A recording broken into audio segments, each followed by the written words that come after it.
Now, we're learning this together, and I really don't know how this project is going to end up, and I'll post it even if it's a fail.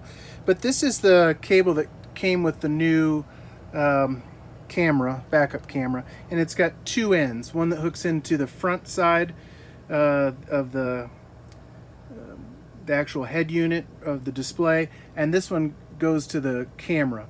So I need to see how many wires are in here. So I'm going to go ahead and cut into this, and I'm going to give myself plenty of leeway in case I make some mistakes. So I'm going to cut it there and see what kind of wires I have in here. And I'm also going to cut on the front end, and I'll cut them off to roughly the same length. Let me strip these and I'll be right back. So while I'm working on this, I have no idea if this is actually going to work.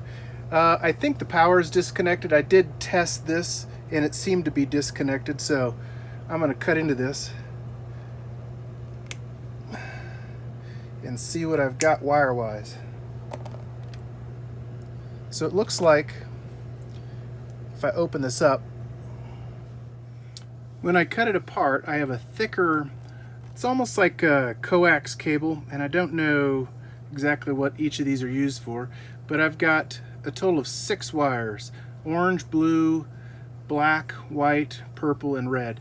And what I'm going to do is test the continuity in the back and see if these wires have continuity all the way through the back. I guess it doesn't really matter which color I end up using for what wire as I splice it in, as long as I splice it in the same way on the new wires in the back. So you have just 4 wires.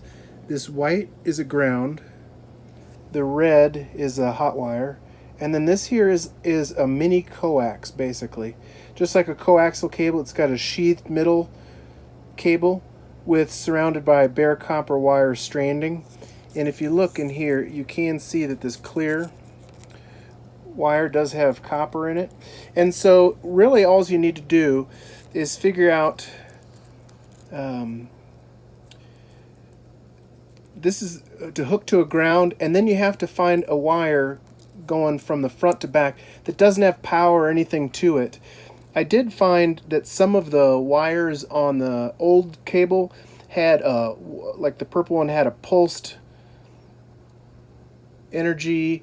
The blue one actually, I think it was the blue one, had power to it, but the black was the ground. So I ended up hooking, well, I'll show you later in the video.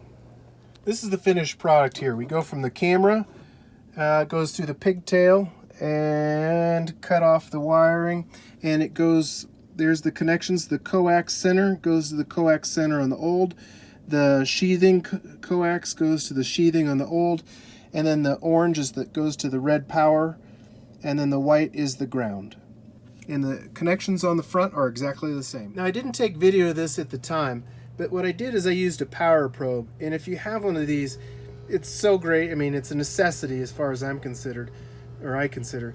But I went through and I tested the wires, and I found out the orange didn't have any power to it. I did find that the black signaled to ground, as I indicated. This is actually the coax cable, and you can see the connections I made. And I tested the purple, and the blue had some power. But I went through it and I found a couple that indicated ground and a couple indicated power, and that clued me in that the orange was available and I could use the black for the ground. I recommend you test yours for this as well.